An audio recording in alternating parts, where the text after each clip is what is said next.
어느덧 세월이 흘러 다윗은 70세의 노인이 되었습니다. 세월에는 장사 없다라는 말이 있죠. 이스라엘 역사의 가장 위대한 왕인 다윗도 이제 힘이 빠졌습니다.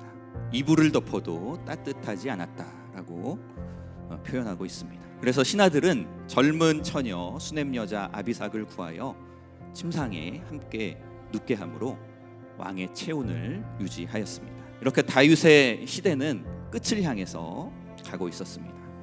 바로 이때 다윗의 후계를 노리는 사람이 있었습니다. 그는 다윗의 아들 아도니아였습니다. 그러나 왕위를 계승하려는 이 아도니아의 시도는 결국 실패하고 말았습니다. 하나님께서는 솔로몬을 다윗의 후대 왕으로 세우셨습니다. 우리에게 권위를 주시고 높여주시는 분이 하나님이시라는 것을 믿는다면 어떻게 해야 할까요?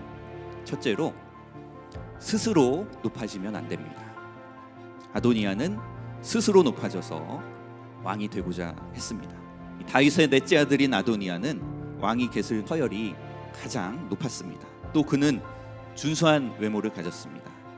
대제사장과 군대 장관을 자기 편으로 끌어들일 만큼 정치적인 감각도 있었습니다. 나이도 35세가량으로 힘이 있고 안정적이었습니다. 그를 따르는 사람이 많을 만큼 인기도 있었습니다. 가만히 있어도 왕위를 이을 가능성이 높았습니다.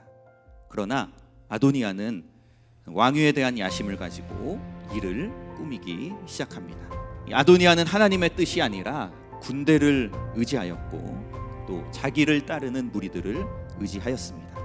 자기의 능력을 더 믿었습니다. 자기 스스로를 높이려고 하는 자를 하나님께서는 낮추십니다. 스스로 낮아지면 높여 주실 것입니다. 둘째, 하나님이 세우시지 않은 사람을 따르면 안 됩니다. 하나님께서는 아도니아를 왕으로 세우지 않으셨습니다. 그러나 그를 따르는 사람이 있었습니다. 바로 군대 장관 요압과 대제사장 아비아달이었습니다. 요압은 군대의 실세였습니다. 아도니아는 사울의 대학살을 피해 다윗에게 피신하여 대제사장직을 수행한 인물이었습니다.